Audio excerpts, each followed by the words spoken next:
today's episode, we have part 2 of our conversation with Dr. Mayur Pandya and Joe Kasper of Ace Sports. Joe is also an assistant coach at Duke. And today we're going to talk about how we blend together what they've done in their business, this idea of sports psychiatry with performance. And Joe and the doctor get into the details of that here. Before we get into today's episode, this episode is about developing the whole athlete, which is part of our football development model. Our football development model is designed to help you build youth football in your community. Please check that out at fdm.usafootball.com. Enjoy today's episode. Well, Joe, looking at the coaching element, which we said is made up of the preparation, including intentionality, effort, and discipline, if you would dig into those a little bit for us, Joe, and explain how those fit together. Yeah, absolutely. So, when you think about those three elements, those are very traditional if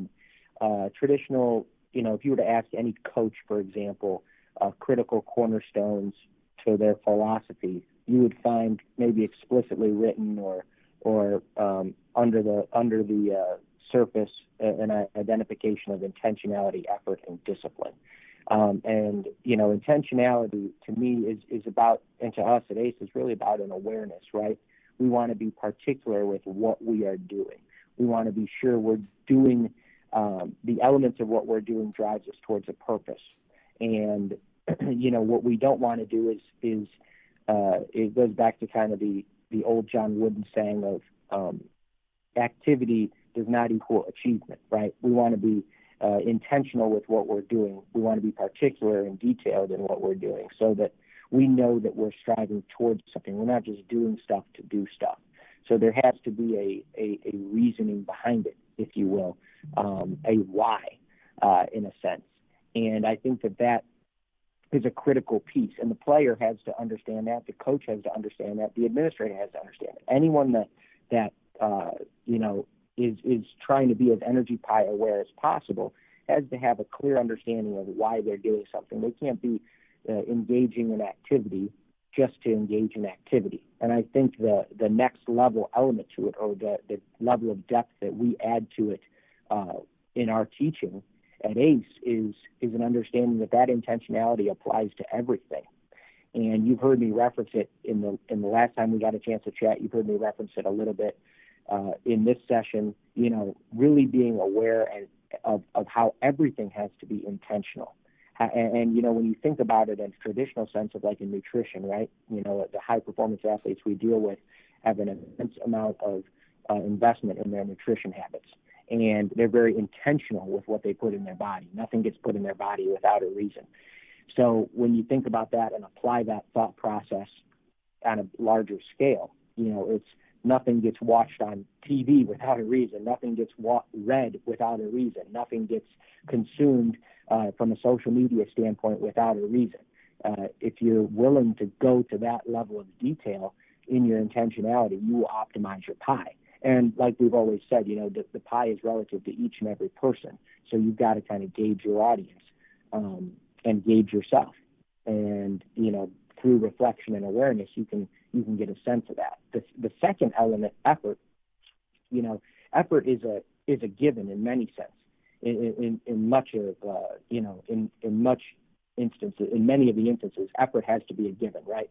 You have to be willing to commit energy to the overall process, to the awareness. I have to be willing to think about these things. I have to be willing to give effort and have an understanding that there is going to be some strain. It's not going to be a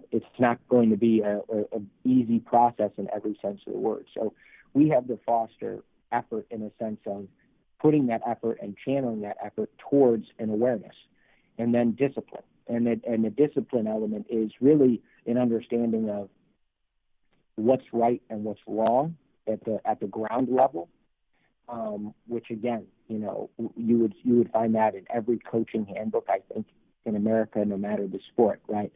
An understanding of what's right and what's wrong. I think where we seek discipline, though, is sometimes deciding between two rights or taking the lesser wrong. I think that's an element of discipline that gets left out.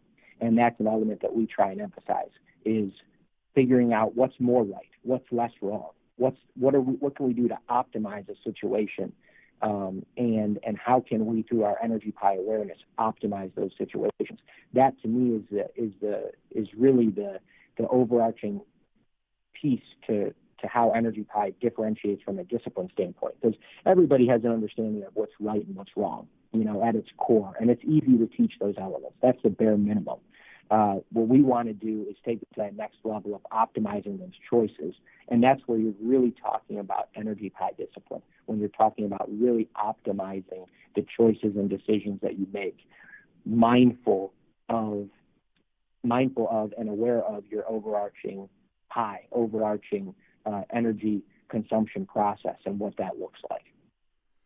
Mayur, with the clinical element, you identified that as stability, which consists of self-identity, environment, and goals. Can you go through and explain each of those and how those fit to form the stability element? Yeah, absolutely. So trying to piggyback on what Joe talked about, we believe that all of these things, make up great performers. But when coupled together, you really can get to that elite level.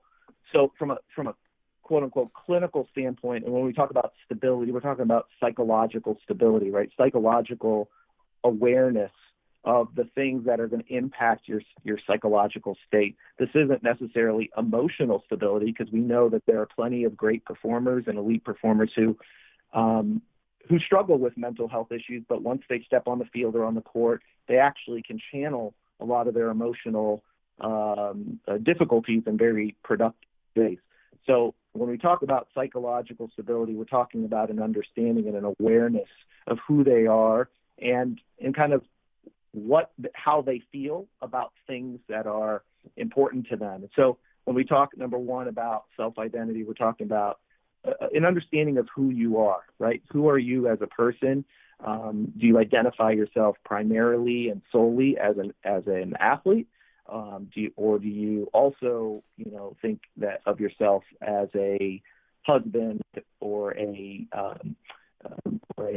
boyfriend or a girlfriend or some other aspect of your identity that's still very important to you? And what part of the pie does that make up, right? It can be that maybe you identify 75% of yourself as an athlete and 25% of yourself as a spouse. Well, okay, but it is what it is, and it's going to be very different for each person. But until you understand that and you acknowledge that, it's hard to, going back to what Joe said, understand your why, right? And it always makes me think of a great author and motivational speaker by the name of Simon Sinek, who wrote a really great book called Start With Why. And what he says in that book is, great companies, great individuals who have achieved great success always understand kind of what they do. They understand, how they do it, most companies, but very few individuals understand why they do something. Right. And if you start with why, how, and what become much easier to kind of identify. And so we solely buy into that. We believe that you have to start with why. You have to understand your purpose. Looking at environment, these are people, places, things, right? You have to understand your priorities. You have to understand your expectations of individuals around you, your own expectations, and how all of these influences internally and externally affect you, right? And how that's going to affect your approach. And then lastly, we have goals, right? This is, in the very sort of concrete perspective, this is obviously like what it is you want to achieve. But, we also look as your future orientation, right? Like, what is it that you are looking at going forward? And are you looking at, where you will be going forward? Many people sort of live in the present, which is great, but they don't ever think about kind of where they want to be, 6 months out, 1 year out, 5 years out, 10 years out. And I think you have to kind of go through that exercise, and you have to have some future orientation in order to have great success. So kind of taking a step back, I know this is probably, there's a lot of words here and a lot of concepts that make it difficult, without some visual representation. But if you think about it, there are three overarching sort of domains that we believe affect performance mentality. Again, to summarize, if you think about it, number one is purpose, number two is approach, number three is commitment, right? And then under each of those, there's a 1A and a 1B, a 2A and a 2B, and a 2A and a 2B, or a 3A and 3B, if that makes sense. So purpose is your why, which is intentionality plus identity, right? So as Joe said, this is your direction, what drives you towards something, plus an understanding of who you are, right? You can have direction, you can kind of feel like you need to go in this direction, but if you don't know who you are, that direction may be sort of misguided, right? So you have to have both of those. Number two is approach. You got to have effort or intensity, right, that you put into your preparation, but you also have to know how your environment and the expectations of your environment affect you, right? We know that if you have a lot of intensity, which most elite athletes have, they have this obsessive level of dedication and desire to do well. But if they don't sort of take into account an understanding of the people or places or things around them, that obsessive dedication can quickly be steered in the wrong direction. And we see, this very destructive kinds of tendencies like substance abuse or gambling that arise when people don't really take into account their environment and just focus on the intensity piece. And then number three is commitment. And under commitment, we have the discipline, as Joe said, which is the consistency in which you do things. It's your what, right? What you do, right? Every day I get up, I go to work or I go to practice and I do it this way. But you got to couple that with your goals, right? Your future orientation. And that is short-term goals plus long-term goals. Many people don't think of both short and long-term goals. I always tell people, if you look at the number of football athletes in 2014, there were 1.1 million high school student athletes that were involved in playing football. Yet there were only 300 new players entering the NFL that year. So that's only 0.03% of individuals who are actually going to make it to the NFL. So you have to really understand kind of where it is you want to go, and you got to couple all of this stuff together to really achieve great success. So I know then you guys really look at the application of this. We have these things that are going into optimal performance mentality, again, both from the coaching element and the clinical element. And then you start to look at the ways this is applied to different things. So if we look at, as an example, how does this apply to practice habits? Yeah, I think that's really, that's a good question. And one where I'd like to start, because Mayur touched on it when he mentioned the term percentages, right? You have to really have an understanding of a percentage of your pie. Now, I think when you think about when we say practice habits, this is a kind of an individualized science. This is a little bit tough to, when you're talking about the energy pie of a team or a roster, for example, it's a lot more difficult to really manage that on a group basis. It's more of an individual basis, right? So in terms of practice habits, it's really about, are we devoting ourselves, like in going back to what I said in my piece about intentionality, are we really being intentional at practice, or are we distracted? And it comes down to an understanding of our percentage of investment, right? So, for example, we may take a player's given day and have an understanding of, I'm going to devote 20% of my given day to my practice, right, to physical practice. And within that, there's going to be 10% of my day is going to be reflection on that practice, whether it be through film study. And then 5% of my day is going to be surrounded by body maintenance, right? And we're really going to try and, speaking on application, we're going to try and apply it to the athlete's day like that, right? And 5% doesn't mean 5 minutes. It doesn't mean 5 hours or 1 hour or 50% doesn't mean 12 hours of a 24-hour day. It's not so much linked to time as it's linked to your energy. So if, watching film is easy for you, it comes naturally to you, you're able to see things and visualize things easily, then,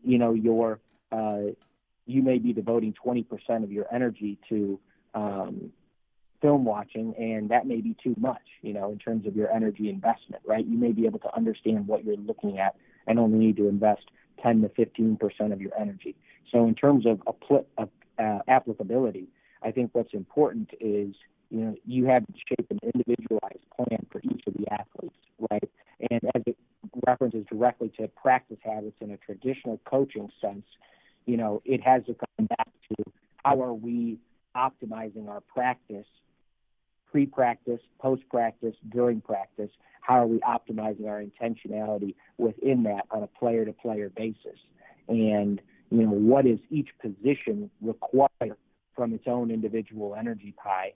From a football standpoint, and again, this is universal. This is obviously a football-centric podcast, but this is really universal to all athletes. So it's an easier, again, like I said, it's easier to apply this thinking and this thought process and this theory on an individual basis with the athlete. It's less about a team study, but you have to have an understanding as it pertains to practice of where your team really needs to invest its energy and invest its focus, and those kind of things can be measured out in a very traditional coaching sense of simply where you are and where you need to get to, maybe from a schematic standpoint or from a physical conditioning standpoint, and an understanding of, time does not equal energy, right? And I think you can think of that in the sense of doing like a wind sprint, for example. We may get great return on doing conditioning after practice, but we don't need to devote 20% of our entire practice to conditioning post-practice. So I think you have to be mindful of the fact that this concept is individualistic in nature, and when you try and apply it to a bigger group or to a collective, I think you have to bastardize some of the principles to a degree to try and fit into a bunch of energy pies, which I think is really a tough process to do, big picture. So when I'm looking at this from an individual standpoint, and I want to maximize each of my players' abilities, their mental performance and their physical performance, what kind of, I guess, tools have you developed for either that athlete or maybe a coach who's applying this to his athletes to be able to do that, to be able to understand that individual's energy pie? And I know for you, there is that practical work with some NFL quarterbacks right now. So without naming names, how do you go about that, or could you provide us an example of how that works? Yeah, absolutely. I think it's best. I'll start with what I take from the coaching perspective, and then Mayur can chime in with what he does from a clinical perspective. So what I do and what we do is, again, and this is specific to each athlete. So we're going to devote different percentages to each guy depending on their strengths and weaknesses, right? But we're going to devote, first and foremost, we're going to lay down a percentage for what you want to invest your pie in. So where are we going to devote our energy to on a daily basis? And we're going to create an understanding of that through like Mayur said at the onset of his piece, in terms of stability, through an understanding of self-identity. And he referenced it in terms of being a husband, a father, a boyfriend, whatever it might be, a son, where are we investing that energy at, right? So, and it has to come to a percentage. So if I get a sense, and this is always the easiest example, if I have friends that come in for a game and, they want to go out to eat and they want to, go out to the club after the game and they want to hang out with me, I'm devoting a significant amount of my energy pie that I may not be able to. Whereas like, hey, after the game, I'm just relaxing. I usually don't have anything to do. Well, that if you start to fill that time up with activity, you're devoting energy to that activity. So we try and foster an awareness or a mindfulness at the base level for that basic example of where are you really devoting your energy. That's number one. Number two, within that, what we're going to do then is optimize based on where your strengths and weaknesses are, where you devote the energy to your practice and to your training. So that may be through visualization. That may be through pattern recognition. That may be through identification of different, from a truly an X and O standpoint, identification of different tendencies, a heightened statistical awareness on where you're lacking on the field, right? So, and that's got to come through film reflection. That's got to come through preparation, prospective opponent preparation. What are we teaching how much are we devoting to teaching the principles of the X's and O's? How much are we devoting to is that an area that you're deficient in? Are we instead devoting a focus on being mindful of your own visualization of your practice, right? So give us insight as to, what you see pre-snap, where your energy and where your focus and attention is at pre-snap, and how do we manage that on a given play or on a given game day? I think that all those things are important. If we're devoting a ton of energy, for example, with the quarterback example that you laid out, if we're in a situation where we have to devote a lot of energy pre-snap to identifying a defense, then we're really not in a position to say that we really know what we're looking at. And if we're not in a position to know what we're looking at, then that's going to take away from our energy that we devote to execution. So what we try and do is create an awareness and then do what we can to supplement education in those areas. And Mayur, I don't know if you want to add some of what you do from a stability standpoint of not, I want to say controlling, but bringing awareness to the athlete's mindset within that and management of that within that. Yeah, no, absolutely. I think, some of this is difficult to sort of talk about, very specifically because, again, as Joe said, this is a very individualistic approach. And so, what I typically do in conjunction with Joe is we'll sit down and just take an inventory, right? Like we'll just sit down, we'll talk with the athlete, and we'll go through the behavioral, the emotional, the physiological, the spiritual, the family, and we'll put all that down on paper, so to speak. And again, understand who they are. And it's surprising when you go through that exercise with many athletes. It's something they just haven't stopped to think about. And so I think many high performance athletes find a lot of benefit of going through that exercise because they suddenly have awareness around things that are or are not important to them, which then can help direct how we talk about practice habits and study habits and behaviors, and what are the things we can eliminate? What are the things that we, many people engage in activities that they think are important or that they think they enjoy, but then when they look at the whole scope of things, they don't really necessarily find that that's a priority. So it really is what I would say a multimodal approach, right? There's a lot of education that happens. I usually will have them read a chapter of something. We'll sit down, we'll talk about it, kind of figure out how that applies to their particular situation. One of the other exercises I do with a lot of athletes is I'll ask them to write a mission statement, their mission statement, right? As a person, what is their mission statement? Just like as if they were a business or a corporation, like what is it that we're trying to do here? And again, that's an exercise that allows them to think about their purpose, their approach, their commitment, kind of where we're going and what's important to them. And so I think we take all of this collectively. We'll talk about sleep habits, from a clinical point of view. We'll talk about nutrition. We'll talk about mental health, mental wellness, and again, put it all down. And it's a process that is constantly being revised, right? So every week we'll sit down, we'll talk, we'll go through things, and we'll even revise the mission statement, right? They'll find that we start with one mission statement, and 2 weeks into the work, it's like, hey, you know what? I think I need to revise this. Okay, let's revise it. Let's talk about it. Let's see what's working, what's important to you.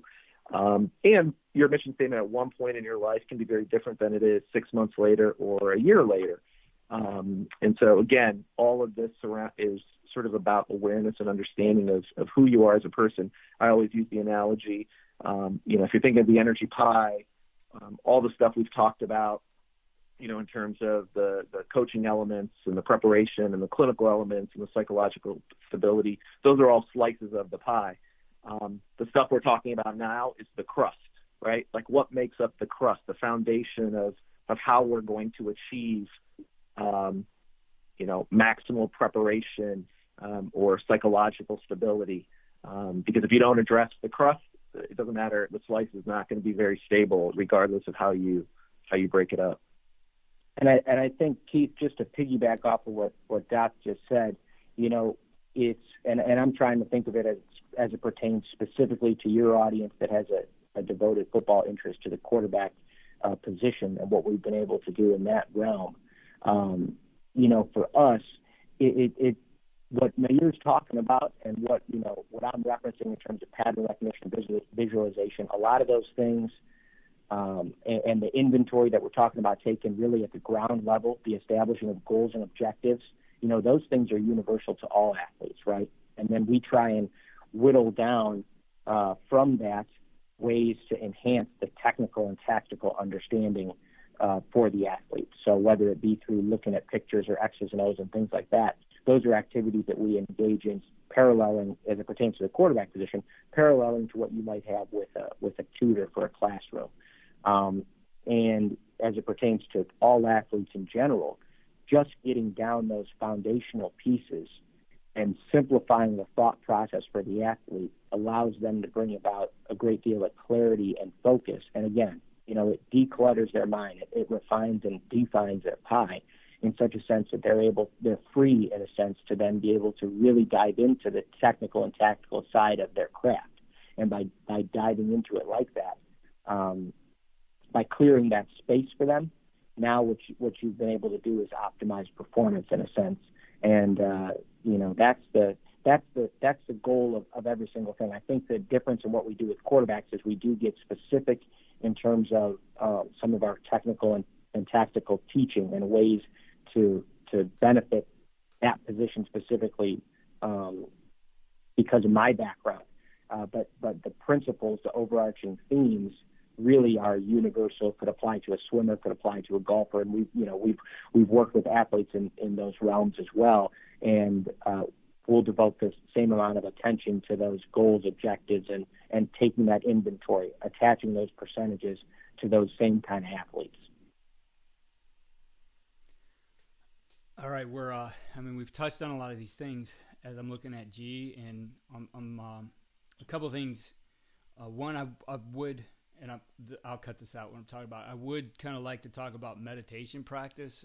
That's just honestly an area I've become more and more interested in, and I think is useful given today's level of distraction and how everybody, I guess for lack of better terms, is always multitasking and they got their phone in front of them and are talking to somebody and doing something else. So that practice of meditation, how it could be helpful, the mindfulness part. And then I guess my question would be, how do we want to wrap? How do we want to bring it to a conclusion here? Well, I think I'm really comfortable in speaking on some of the meditation stuff, and I can start there. And then Mayur, you could help me fill in the gaps and add more some of the science behind it. I've kind of started from an athlete's perspective. I don't know how you want to wrap it up, Mayur, or if we, I kind of got long-winded in terms of talking about ways that you might have to edit some of that stuff out if I got too boring on the practice habit stuff. I'm trying to think of a way to curb it. It's a tough deal because it's really an individualized practice, right? Like there's a reason why, you work with one-on-one athletes. So I'm trying to I was trying to expound on a way to try and apply it to a team. I'm not sure I did a great job of doing that. No, I mean, that's okay. I do think, just like education today, Joe, I mean, you can't have a cookie cutter approach to every student in your class, and you have to figure out a way to individualize that, yet bring it together because, you're only one person. So, I mean, I do think you made your I point just think there. of a high school coach, like if you told me to try and apply energy pie as a high school coach to a room, to my entire team, or a small staff high school, I just don't think it's possible. It takes one-on-one engagement with each individual athlete. It's a practice devoted to, high performance college and sure. pro athletes more than I anybody think that part doesn't of have it, the though, is think, being yeah, cognizant of it, the education behind it, and for those guys, Exactly. just understanding it, I think, is important. Can they apply it to everyone? No, but now you go in with a different lens as you educate yourself on these things. I would agree with what you just said, Keith. I think we can't apply it, practically speaking, with 100 athletes at any given time, but just the concepts I think are important. And people starting to think about like why they do certain things or how they do certain things. What we do is obviously like hold the hand of individual athletes and really kind of deliberately make them go through this exercise on a consistent basis. Because I think what happens with a lot of this stuff is people will, they'll think about it, and then they might spend, an hour of their day thinking about it and going through this like routine and this exercise. And then it's just not something that people, will continue to come back to regularly. And that's where I think it's easy for it to kind of fade into the background again, and normal or your habits start to take over, right? And so anytime we're talking about changing habits, it really requires repetitive reinforcement of what it is you're trying to change, and especially things like thinking and behavior and those kinds of things. And so, again, there's a spectrum of this. So, as you guys talk about all these things, I mean, to me, it's as a coach, and let's say I was that small college coach or that high school coach who maybe doesn't have the resources, or players maybe don't have the resources to do this individual work, but it's being able to educate your players on all those different things, and in some ways maybe putting together a self-survey instrument or something that makes those players a little bit aware of their habits, maybe helps them identify some problems, and then as a coach, to what you know about it, you're able to address some of those things. So while you guys do some very specific work with elite athletes, this is still through listening to you guys, maybe digging into some of those topics a little bit more, certainly available for the coach who wants to put a focus on maximizing mental performance.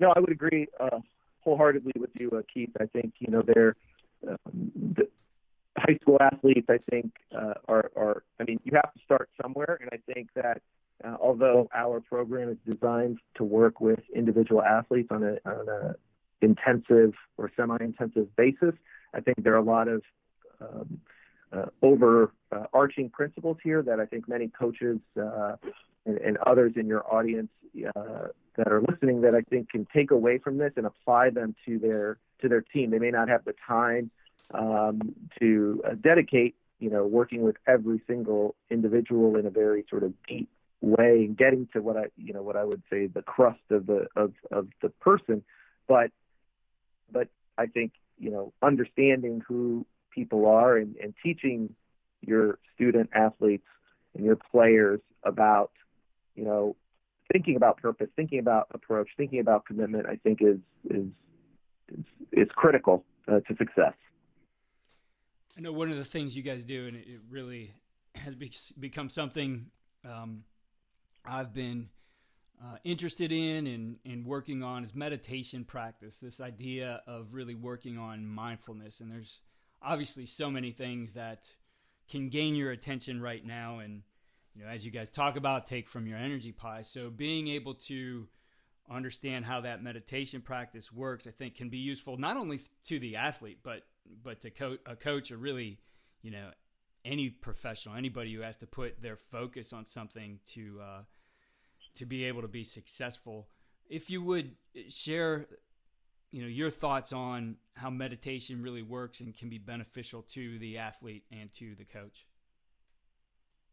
Yeah, I'll kind of start with that, Keith, and I'll try and bring a layman's perspective to it first, and then Mayur can get into some of the science behind it. I think when you're thinking about meditation, you're thinking about mindfulness, right? First off, you have to have, we're talking about energy. You have to devote energy to it. You have to be willing to commit to an understanding that you want to step into that realm. And it's not going to be easy at the onset, right? You have to be intentional with your practice, and you have to be consistent.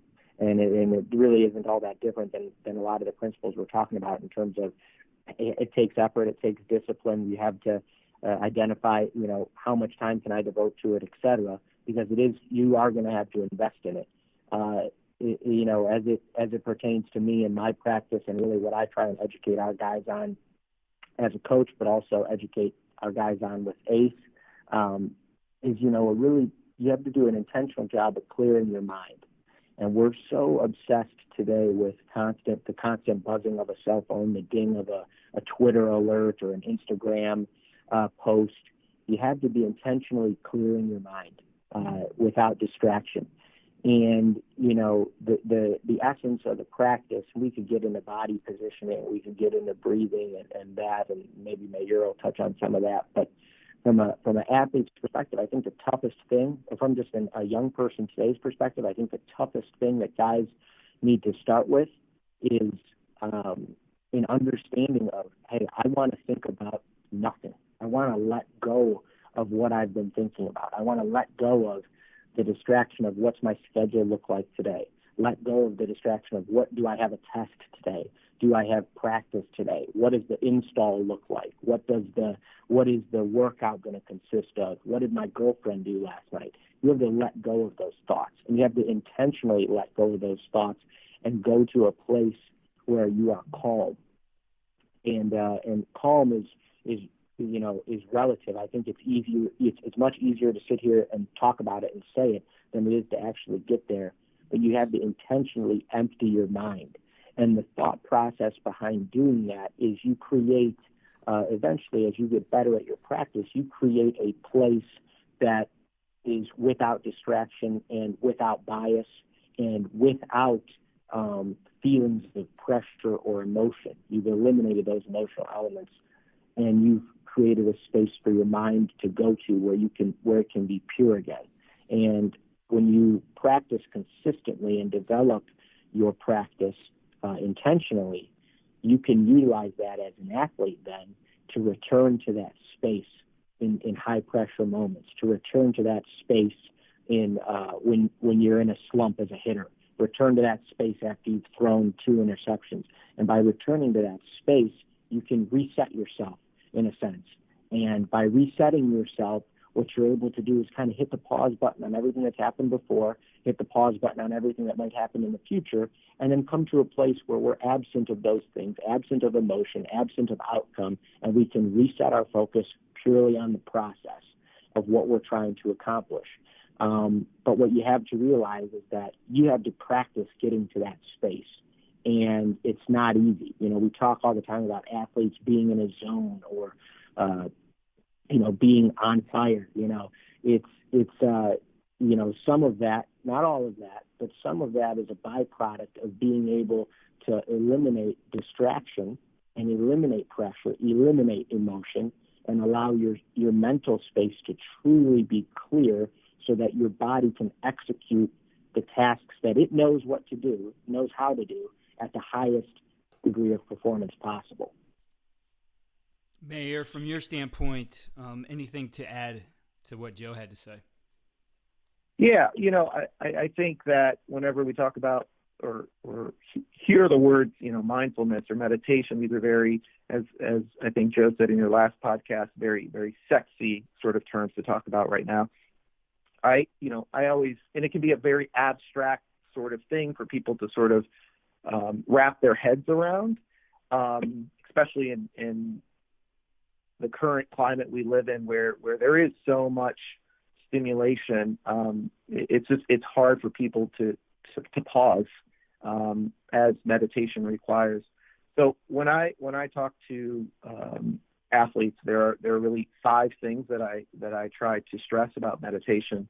The first thing I always tell them is that meditation works, right? There's clear and documented evidence of changes, physiological changes that are happening in the brain and in the body when you do meditation, right? We know that it decreases pain, it decreases the chemical stress response. We know that it can lower your heart rate. There are just very positive things that can happen when you engage in meditation. So it's not just about sort of this psychological benefit, but there are true physiological benefits that come from meditation. Number 2, I always tell them keep it short when you're starting, right?